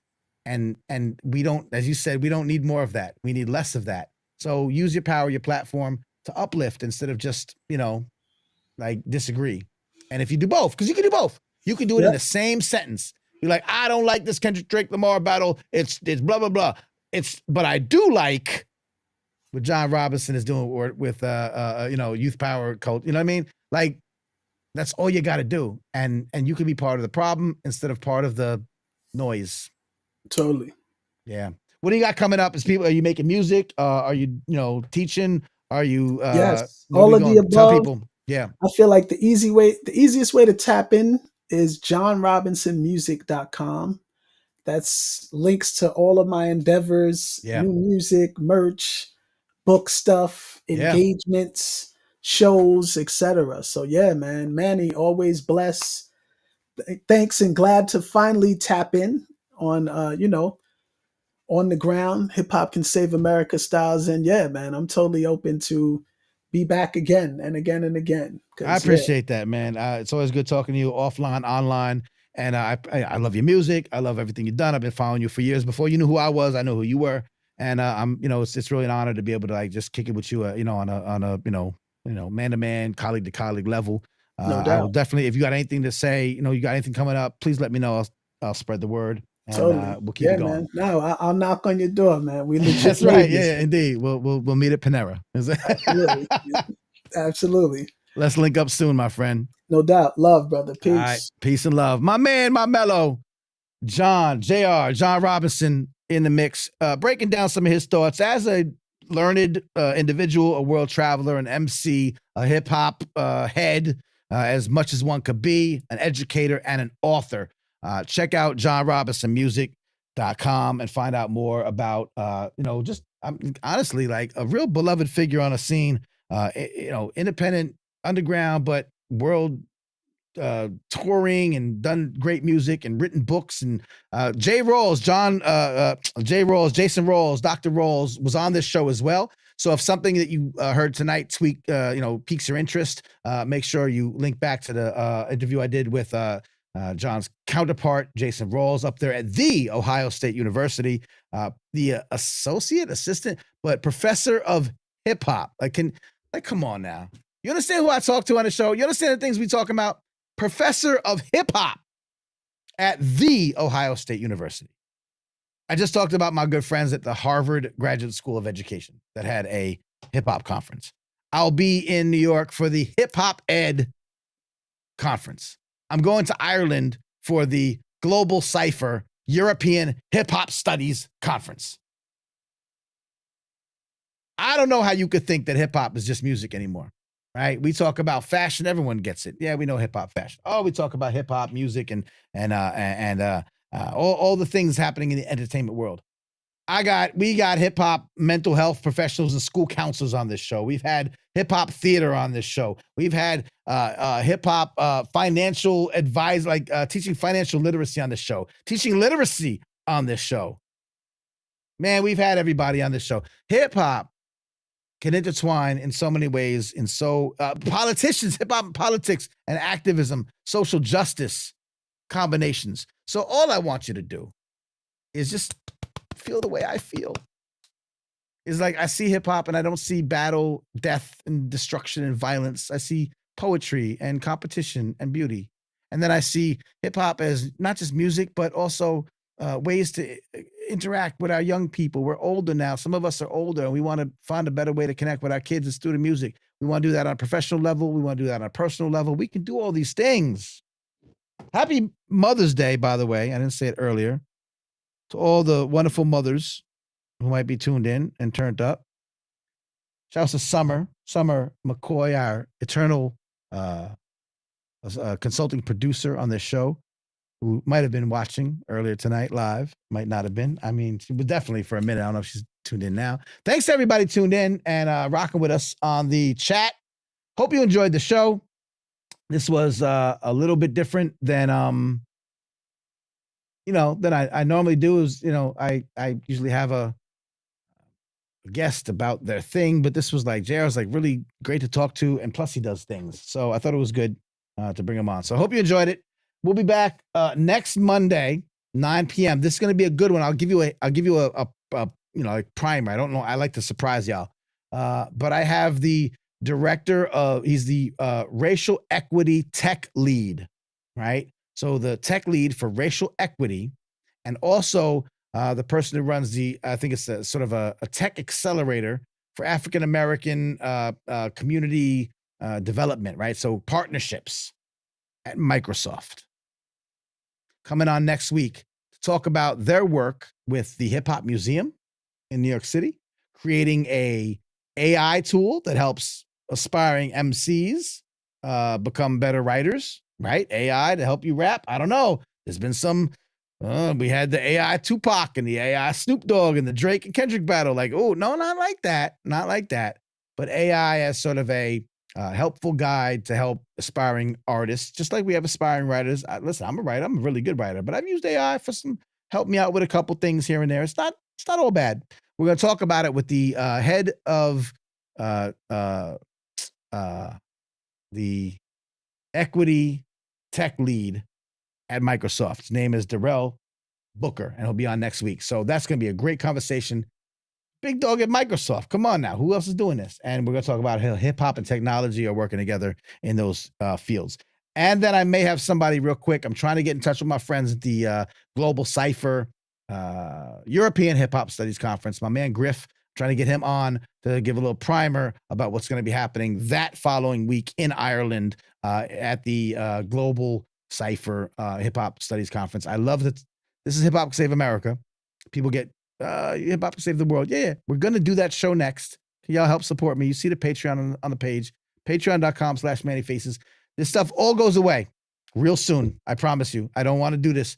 It's going to go away. I can't. There's no one paying me to do this. They don't. We're working on it. We're trying to get grants and da-da-da. And I don't like asking for like nickels and dimes, but literally like $3, $5 a month really helps keep the lights on, really helps this going. So patreon.com/Manny Faces. If you're still paying attention, still listening, really does help. Every little bit helps until we get to the point where people recognize the importance of what we're doing. But it's hip hop, so you know they're going to take a while. So help me do that. We'll talk about that next week. And that's it. We're good. Other than that, I hope you subscribe to the free newsletter, mannyfaces.substack.com. I just put out a good one, which was the thing that I kicked at the beginning of the show, but in written form. And I'm always sharing information about this kind of stuff. So if you dug it tonight, you'll dig that. All right. I'm kind of tired. That's about it. Shouts to TK. Shouts to Dandy Hicks Harper, Shamika. Who else we got? Mapanya again. Chosen Hip Hop was in the building. I didn't even see you, my friend. We just released the episode, the interview, standalone interview with Prism, Chosen Zulu. It's another organization that really centers hip hop for empowerment and education and just being a better person in life. It's a great organization. You should check them out. Business Center with Acer was up here saying, hit the like button. That's right. Hit the like button. Make sure you're sharing this. And again, Ms. Thursday, who's in from the beginning. I appreciate y'all. I'm around. I'm doing my thing. I got more work to do. I got to put together presentations and I got to do everything else. Did I write everything else? Yeah. Happy Hip Hop Appreciation Week. Happy Mother's Day, Ireland and Microsoft. I got all my notes done. Thanks again to John Robinson for checking in. Thanks for you for being with me. You could be anywhere in the world, but you chose to be here with me tonight. I love you. One time for y'all. I hit both of the buttons at the same time, so obviously I meant this one. So we'll be back next week. Peace and love to you and yours. Your man, Manny Faces. I'm out.